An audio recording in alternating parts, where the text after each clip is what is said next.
get started. I'd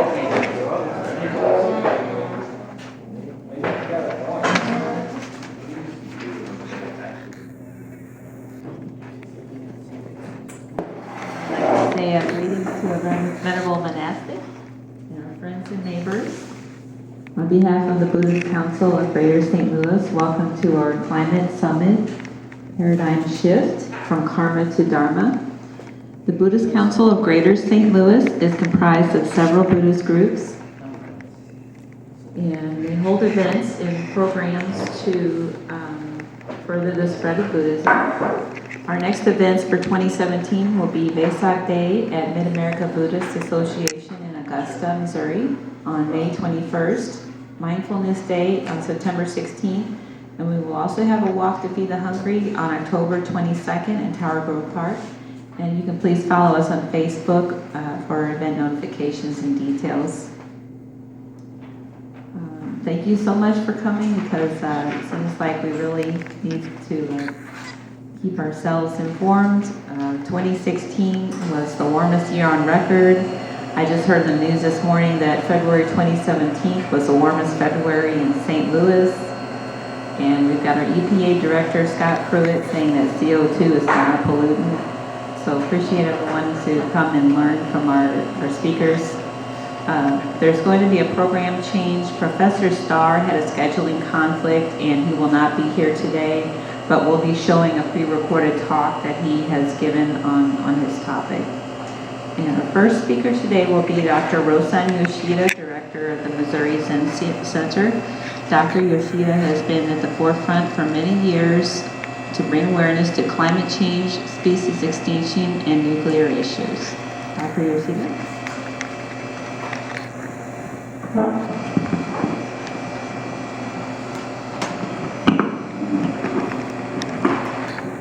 Good afternoon. Thank you for joining us.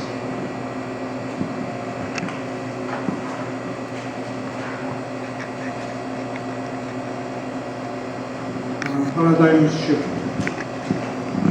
Karma is cognate of ceremony, action, habit, or even heredity. Its root, kri, is create with body, mouth, and mind. The Buddha said, all beings are karma heirs, karma owners, karma machines, karma refuge. Now we know through genes we inherit all our ancestors' information, and thus we attain these kind of bodies, minds, and function. So we own karma of our ancestors and our own, acting as karma machine, sometimes or often as robot. But when we have good actions, repeated actions, then we can take refuge in that good action. The Buddha said, the world is on fire. Eyes are on fire, ears, nose, tongue, body, mind are on fire. Why? Because all living beings have to live and they have survival instinct. And in human case, it advanced too much now with technologies and sciences. The Buddha already foresaw this event coming to destruction of the world. That's why he started his mission. Now we have the programs of civilization. Civilization means urbanization, from Latin civitas. Our police, pura, etc., had the city walls discriminating outsiders, humans, other animals and plants, forests. and invading, starting wars, and class system, etc. And now the effect is reaching the wider life realms with global warming, nukes, etc.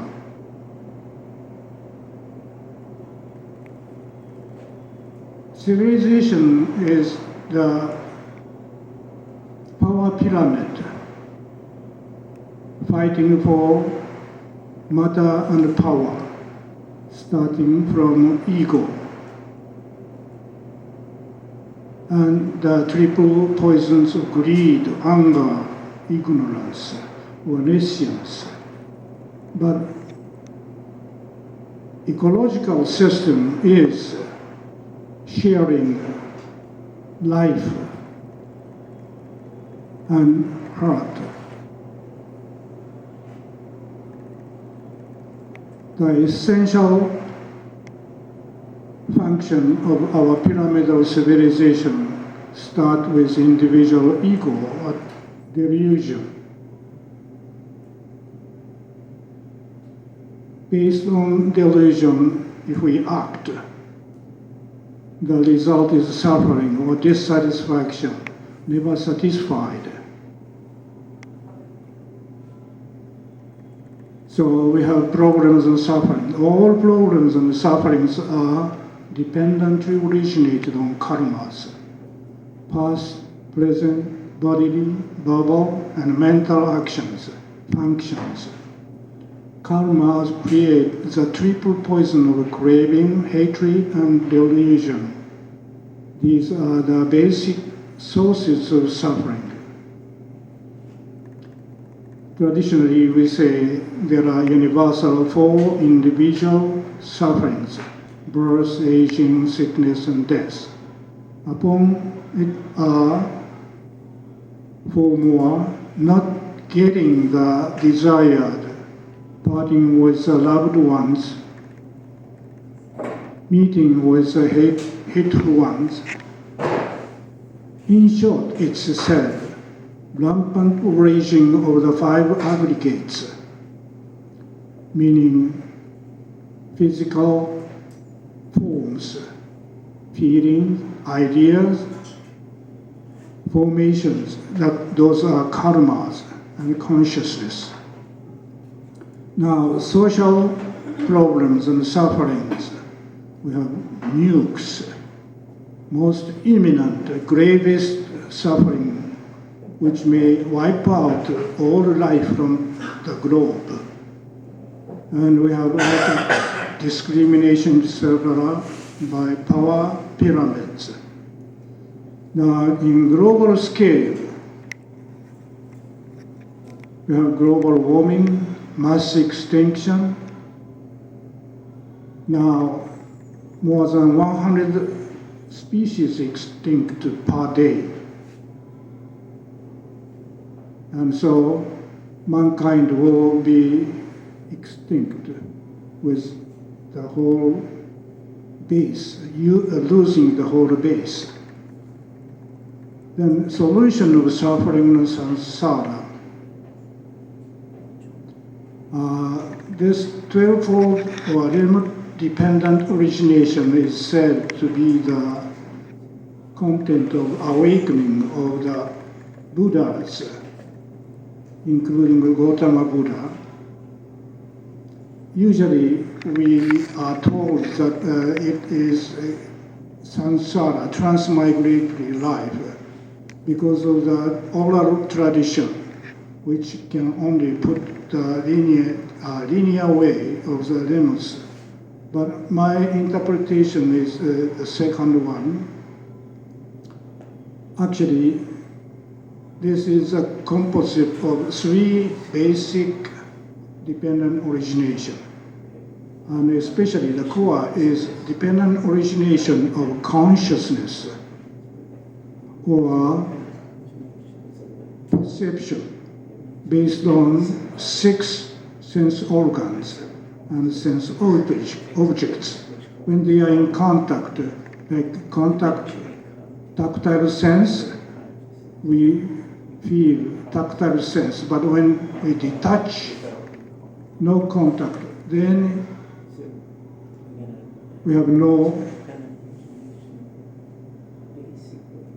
perception. So this is really the dependent origination on sense bases and sense organs when they come together in contact. And then the middle part tells the dependent origination of suffering based on our craving. When we act on craving, the result is suffering. Formation works actually all through these systems. Formations are karma, past, present, physical, verbal, and mental karma. The bottom portion tells how we get involved in samsara. Samsara just means total flow, impermanence, becoming constantly something.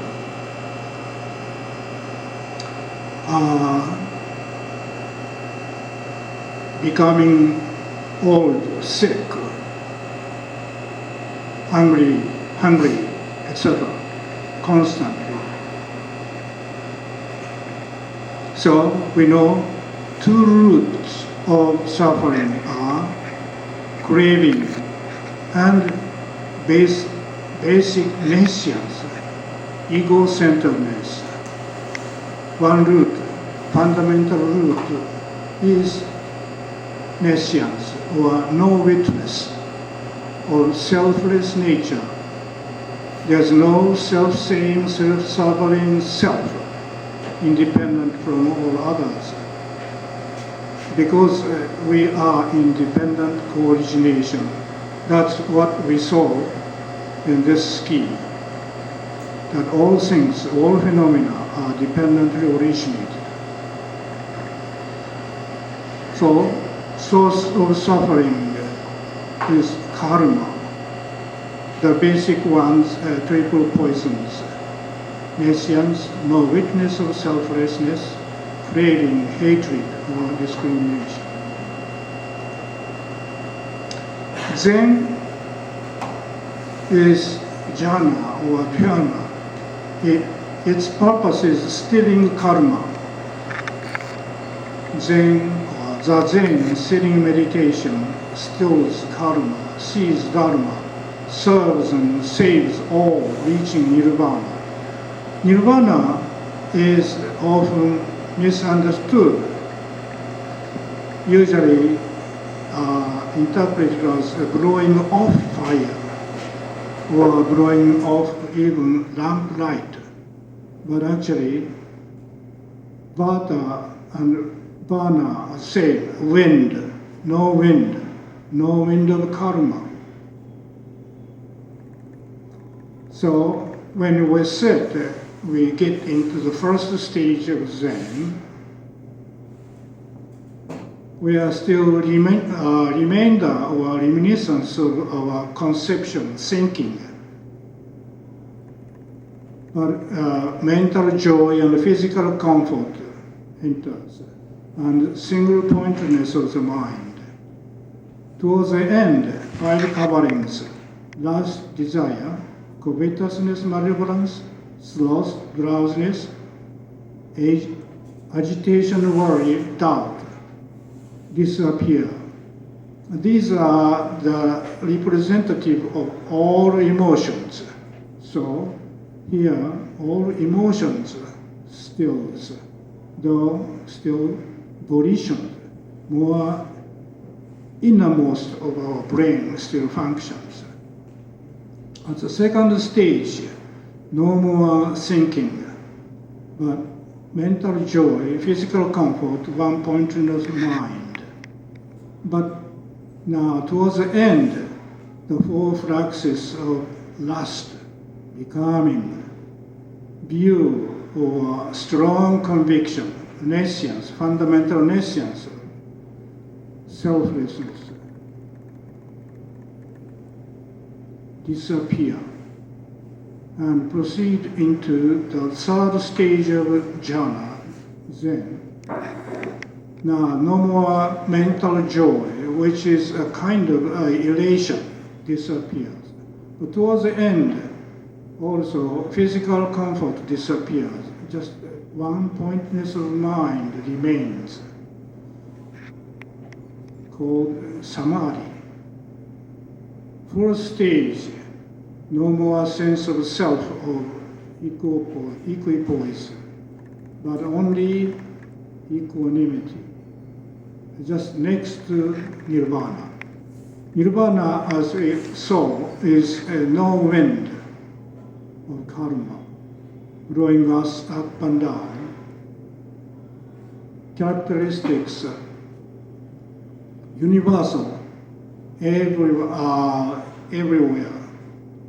or maybe beyond, pure of karma, free from karma, not bound by karma. And here and now, for all beyond karma, for anyone to attain. This is very important. We don't even become conscious of ourselves as karma machines. So we take for granted that this body and mind are quite natural and scarcely change it.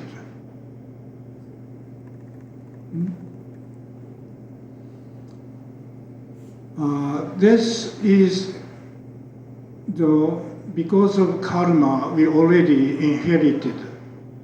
We must practice. Without practice, without cultivation, it's not developed.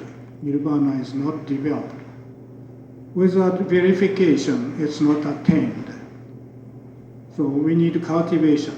But cultivation, verification, especially in Zen, cultivation itself is verification of this quietude, equanimity, allows anyone to attain nirvana, an awakening which is in nirvana only. Like only when we wake up from our dreams, we know that that was just dream.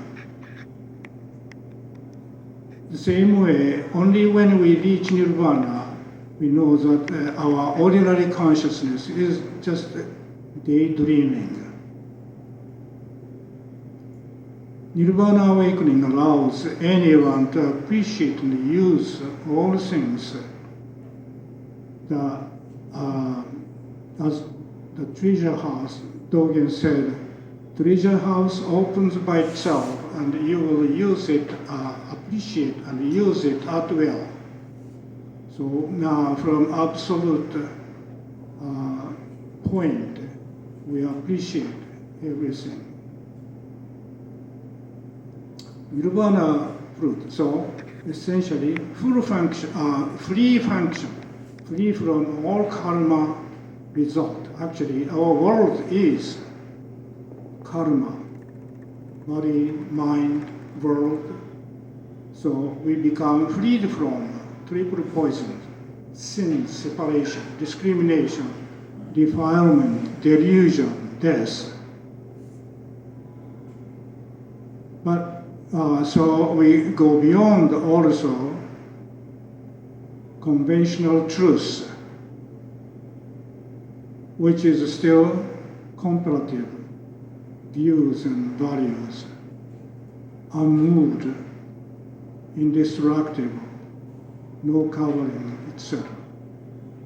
So from this vantage point, we can see and act in full function, use our asset in full function, awakening activation of the ultimate truth, holy, wholesome way and world.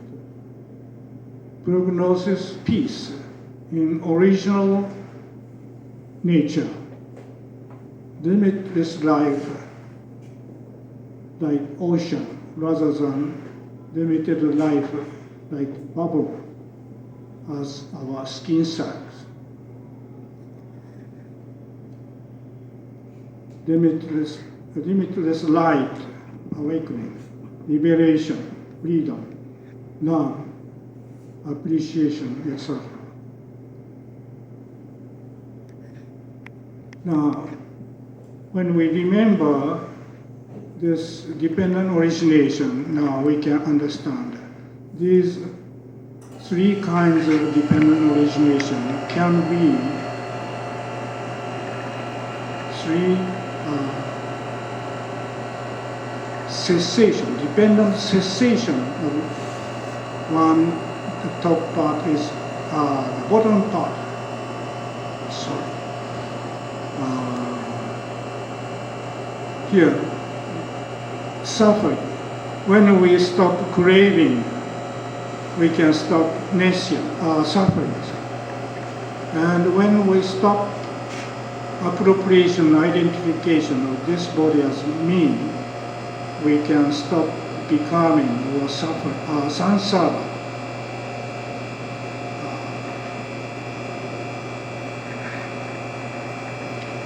Here we can still likes and dislikes, mental fabrication.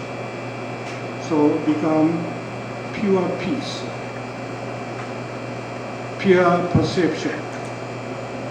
We only seen only, heard only, smelled only, etc. There are two kinds of nirvana. Nirvana with remainder and without remainder. Remainder means 5 aggregates. Originally, 5 components of our existence: physical forms, feeling, idea, formation, actions, consciousness. But later on applied to everything in this world. Nirvana without remainder is so after we die.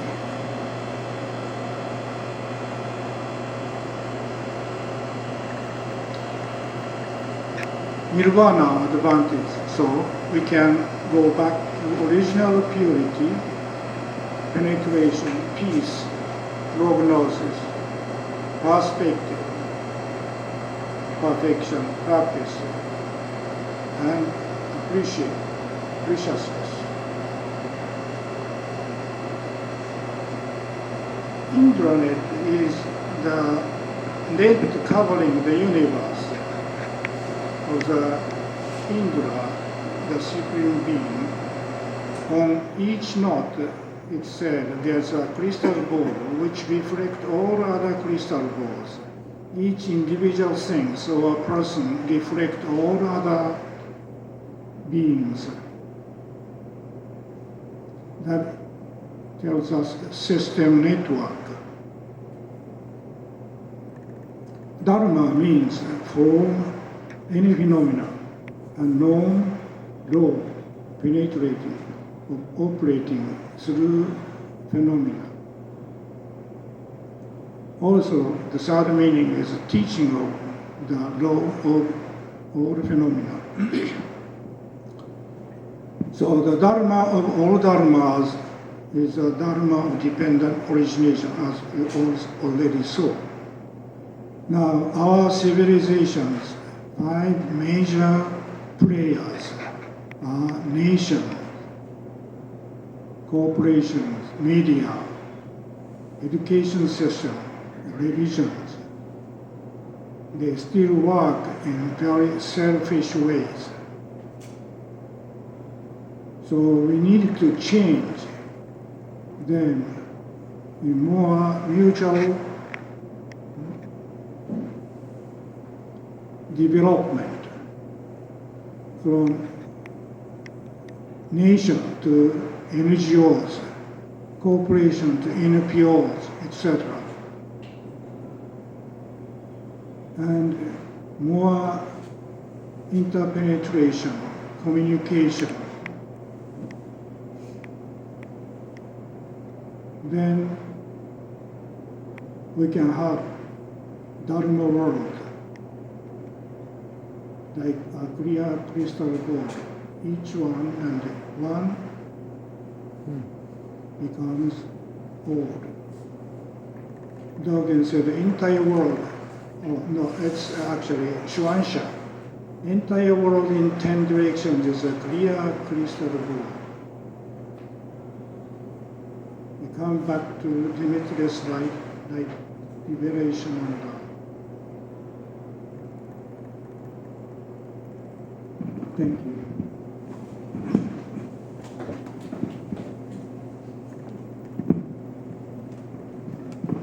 Thank you. And I forgot to mention